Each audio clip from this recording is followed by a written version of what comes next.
Ce dont je voudrais parler, c'est tout à l'heure, j'ai même hier d'ailleurs, j'ai été saisi d'une envie de pleurer parce que j'ai pas encore retrouvé l'apaisement de ma souffrance spirituelle, mais je sais que c'est dans la faiblesse que le Seigneur montre sa toute-puissance. Donc je continue bien sûr de le prier, de lui faire confiance et de lui demander réellement, de lui dire que je remets ma vie entre ses mains, que chaque jour je remets ma vie entre ses mains, je remets tous les événements de ma journée entre ses mains, je remets ma vie professionnelle, ma vie affective, ma vie financière, ma vie avec mes enfants. Je lui remets tout cela entre ses mains parce que je me suis rendu compte que je ne suis pas à même de gérer tout seul. Vouloir garder le contrôle un tant soit peu, décidément, ça ne me correspond pas et je n'y vois aucune issue. Alors, certains qui me connaissent vont me dire, bah oui, mais t'es bien gentil avec ton Dieu, mais ton Dieu ne te sort pas pour autant de la panade. Alors c'est vrai, on va dire que dans certains côtés, mon Dieu ne me sort pas de la panade. Et par certains côtés, mon Dieu me sort de la panade. Et je pense que je sais voir là où il le fait et là où il ne le fait pas. Cependant, je garde confiance, je garde espoir, mais il n'en demeure pas moins que je me fais bien sûr beaucoup de soucis. On va dire que je suis énormément préoccupé par l'avenir de mes enfants, parce qu'on arrive dans une France aujourd'hui complètement défigurée, décomposée par toutes sortes de choses. J'ai peur pour eux, j'ai peur pour la qualité de l'enseignement qu'ils vont recevoir, qu'est-ce qu'ils vont recevoir comme enseignement. Et j'ai peur qu'ils soient comme le reste, comme la masse de moutons, comme la masse de moutons que sont une majorité de Français, de personnes qui vivent en France et qui font confiance à tout ce qu'ils entendent, à tout ce qu'ils voient à travers les médias, tout ce qui est véhiculé, toutes les idéologies débiles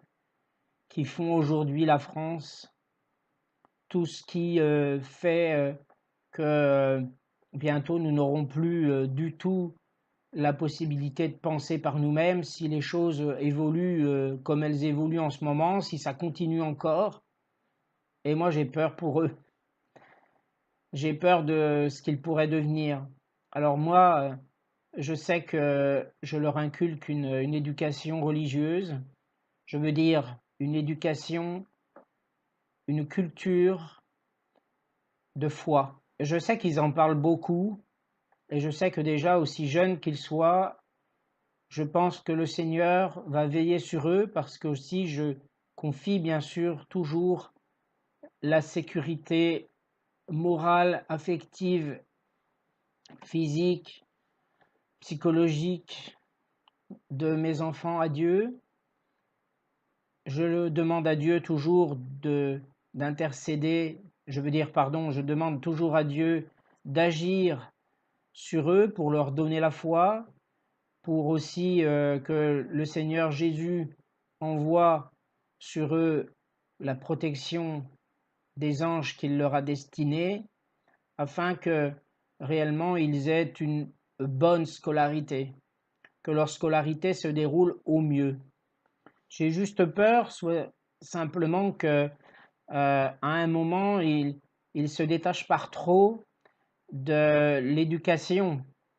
que leurs parents entendent leur donner. Donc leur mère et moi entendons leur donner une éducation très morale, une éducation non pas rigide,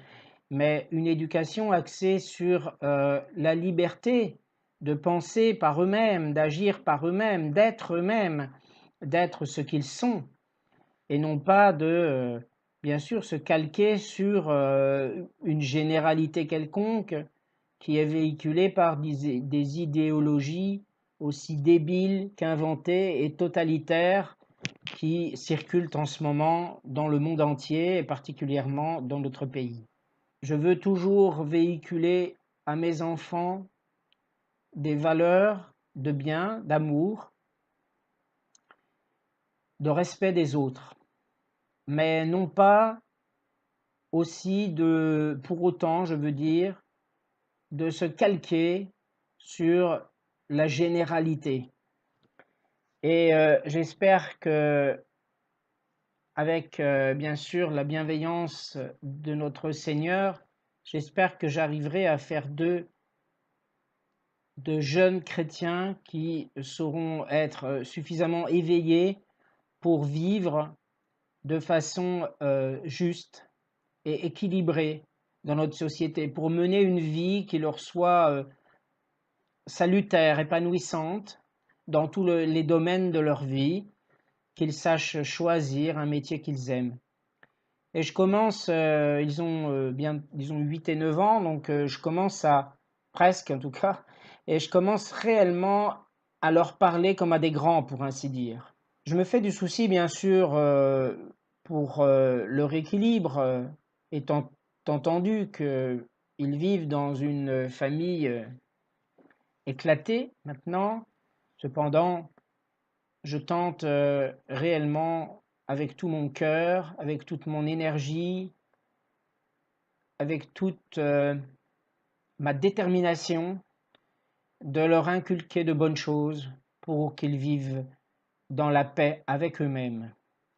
et aussi pour qu'ils vivent le mieux possible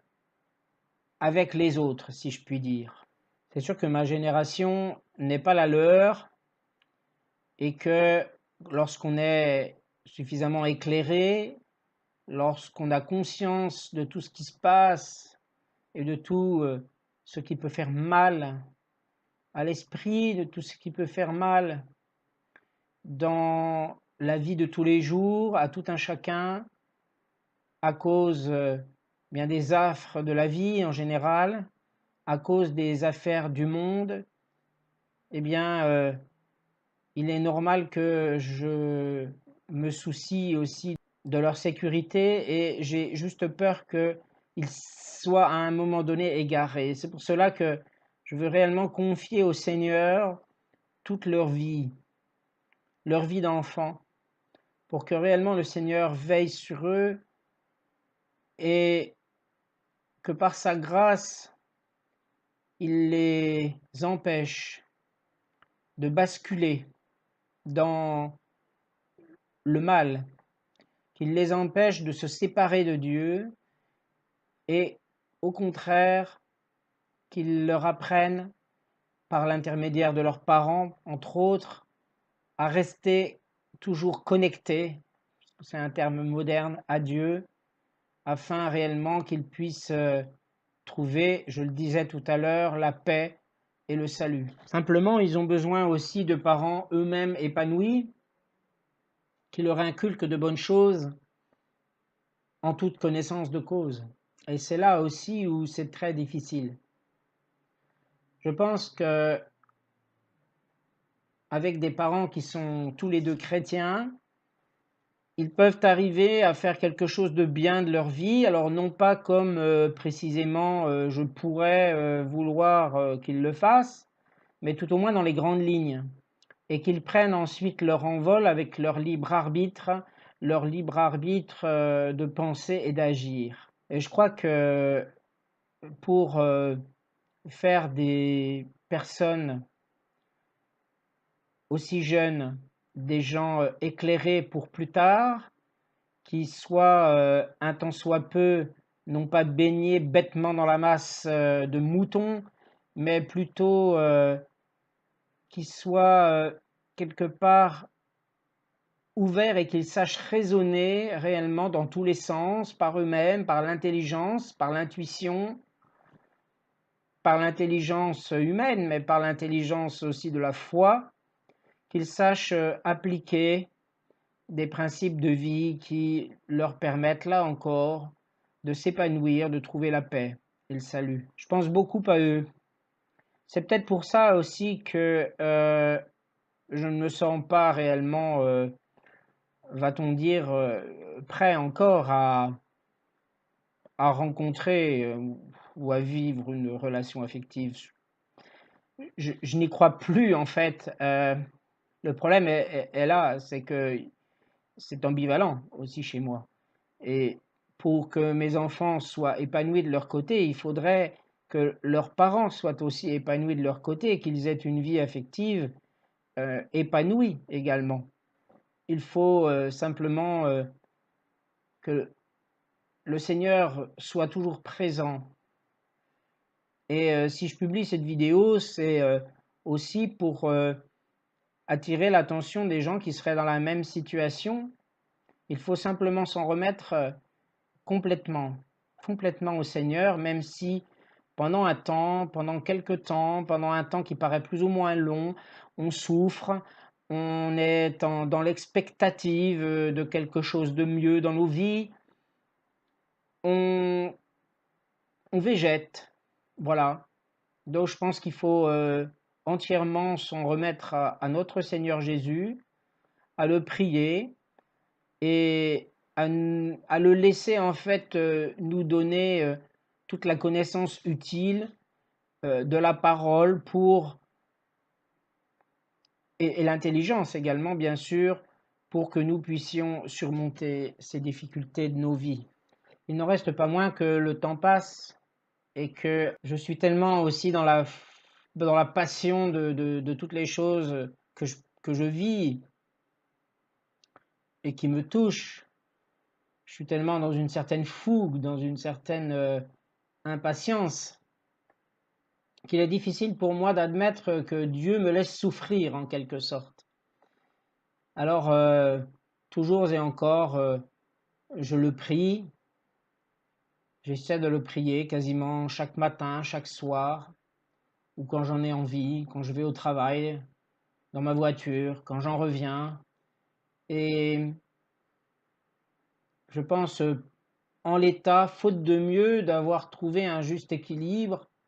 dans ma relation avec le Seigneur qui, je trouve, qui s'est un petit peu